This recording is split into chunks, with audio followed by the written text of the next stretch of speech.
Hello and welcome to my final early Elizabethan England revision video in which I look at Sir Walter Raleigh and Virginia. So Sir Walter Raleigh became an explorer and courtier during Elizabeth I's reign. In 1584 he was given a grant by Elizabeth to explore and settle in lands in North America. Previously Sir Humphrey Gilbert had twice failed to do so, and it was difficult to raise funds and encourage potential colonists to settle in a land that they knew little about. Raleigh did not lead the colonists to Virginia himself, but he investigated, organised, and raised funds for the establishment of a colony in Virginia, promoted the voyage, appointed a governor of Virginia, and developed a blueprint that was used for later English colonisations. So the first phase then came in investigating and promoting the Virginia project. In 1584, Raleigh sent a fact-finding expedition to Virginia. The explorers bartered with Native Americans and found them friendly and welcoming and described this part of North America as paradise. They brought two Native American Indians, Manteo and Wanchese, back to England. Thomas Heriot learned their language, Algonquian, and taught them English. They helped the first colonists to establish contact with their people. Raleigh persuaded a group of Englishmen to make the dangerous voyage. They were convinced they would find their fortunes. So came to raising funds. The cost of colonisation was enormous, but equally the voyage promised huge economic benefits. Native Americans would barter things for simple English goods. The colony could provide work for cloth makers and merchants and provide exotic materials to bring to England. They could all make money. The Queen, though, refused to provide the money to fund the colony, but did provide a ship and royal backing that gave the project enough prestige to raise funds. So came organising the project. Raleigh had to consider who to take. He needed a mixture of skills. So he had to find colonists and sailors, and it was difficult to find colonists and sailors willing to cross the Atlantic. In the end, only 107 rather than the planned 300 went. All were men and included soldiers, farmers, landowners, and skilled craftsmen. Raleigh sent 5 ships, the Tiger, the Roebuck, the Lion, the Dorothy, and Elizabeth, which left England on the 9th of April 1585, but this was too late for planting some of their seeds. Raleigh was not allowed to lead the expedition himself, so he chose Richard Grenville as expedition commander. He was an experienced sailor and soldier. Ralph Lane was governor of Virginia.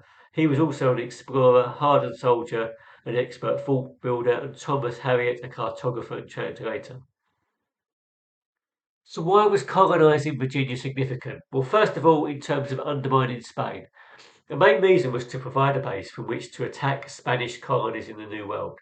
It was not too far from Florida and the Caribbean, and far enough to be reasonably safe from the Spanish.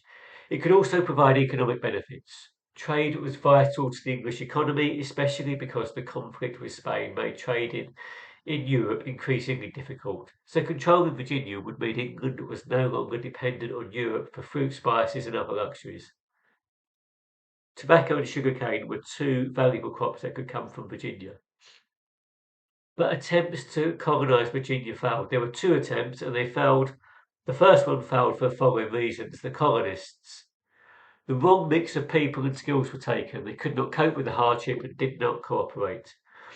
The merchants and gentlemen had no intention of doing physical work, and they realised they could not rule Native Americans. The soldiers could defend but did not have farming skills. The farmers wanted their own land and not to work for the upper classes. During the voyage, vital supplies were ruined when the Tiger damaged its hull, which included some of the seeds they wanted to take for planting.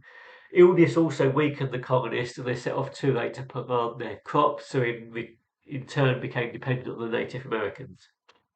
There was also a lot of inexperience, a poor choice of colonists. And this being the first attempt led to mistakes being made and led to the colonists becoming reliant on the Native Americans. They also faced Native American resistance, and despite having the two Native Americans, Wanchese and Manteo, to help them establish relations with the Algonquian people, the local chief was unpredictable and he thought that the English had supernatural powers because many natives seemed to die from causes they had never seen before. But these were diseases from England simply that the natives hadn't encountered before. And many Native Americans did not trust the English, who were too demanding, so there was conflict and fighting. There was then a second attempt between 1587 and 90 to colonise at Roanoke. It set out from England and included 17 women and several families. Many came from poor backgrounds and were used to hardship. Matteo was made Lord of Roanoke by Raleigh, and the artist John White was put in charge of the expedition. But the Indians were hostile from the start. George Howe disappeared and was found dead with 16 arrow wounds.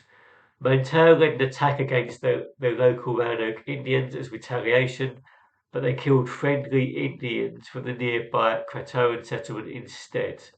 White went back to England to provide an update, and when he returned 3 years later in 1590, it was deserted. No trace of the colonists was ever found, so this is a complete mystery. But it just shows really how difficult exploration and colonisation was with such a big risk, but also had the potential for great rewards.